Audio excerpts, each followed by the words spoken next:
Hey guys, today we're going to read Chapter 14 of I Survived the Joplin Tornado 2011. Let's read today to find out what happens with Dr. Gage, and let's see if Dex is able to find his family, his mom and his dad. No matter where Dex looked in every direction, as far as he could see, Joplin was in ruins. What was once his city, his peaceful, bustling city, had now been shattered into millions of pieces. He made his way into his neighborhood, where just yesterday he had been riding his bike. The streets were filled with downed wires and splintered telephone poles.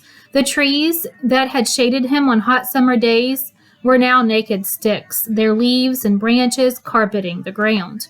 Cars and trucks were everywhere, but parked in driveways. They were crushed in the middle of the street, flipped upside down, wrapped around poles. And then there were the houses. Some had been swept away completely so that only cement slabs remained. Others were chopped up or cut in half, smashed by trees or peeled open.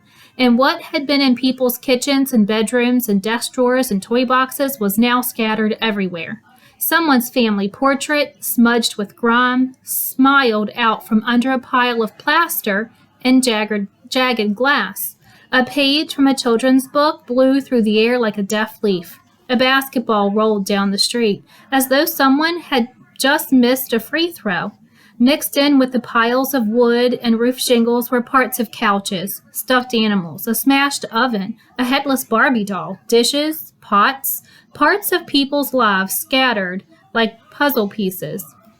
Everything was soaking wet and covered with brown filth. Dex rounded the corner onto his street. Or was it his street?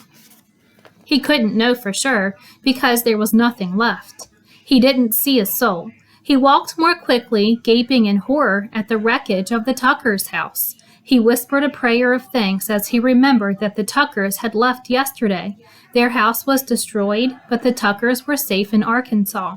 He walked faster and faster, and soon he was running until he reached the spot where his own house should have been. Mom's car was upside down, Dad's station wagon was nowhere to be seen, and the house where Dex had lived his whole life, the house where Dex had learned to walk and talk and tie his shoes and read and write, where he'd put his baby teeth under his pillow and waited for Santa to come down the chimney, the house where he rode around on Jeremy's shoulders, feeling like the luckiest boy on earth, the house that had made him. The tornado had smashed it to pieces, and now it was just a mountain of rubble. And where were Mom and Dad? Where was Zeke? They would have taken shelter in the basement, and now they were trapped somewhere under the wreckage. Dex climbed up the pile of ruins and dropped to his knees. Mom! Dad! Zeke! He grabbed hunks of wood and plaster that used to be his house, and he started throwing them aside.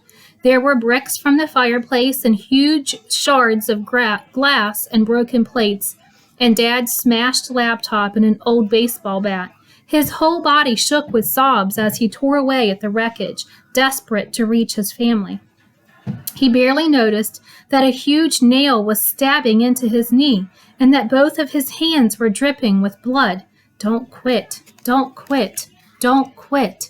And then something touched his neck. Something warm and slobbery. Dex spun around. He looked up, and there was Zeke standing behind him, balanced on a wooden beam. He stared at his dog, his beautiful, ugly dog, who was soaking wet and covered with dirt and grime, whose tongue was hanging out of his mouth. Where had he come from? Zeke licked Dex again. Dex threw his arms around the dog, burying his face in his filthy fur. And then Dex heard voices calling from the street.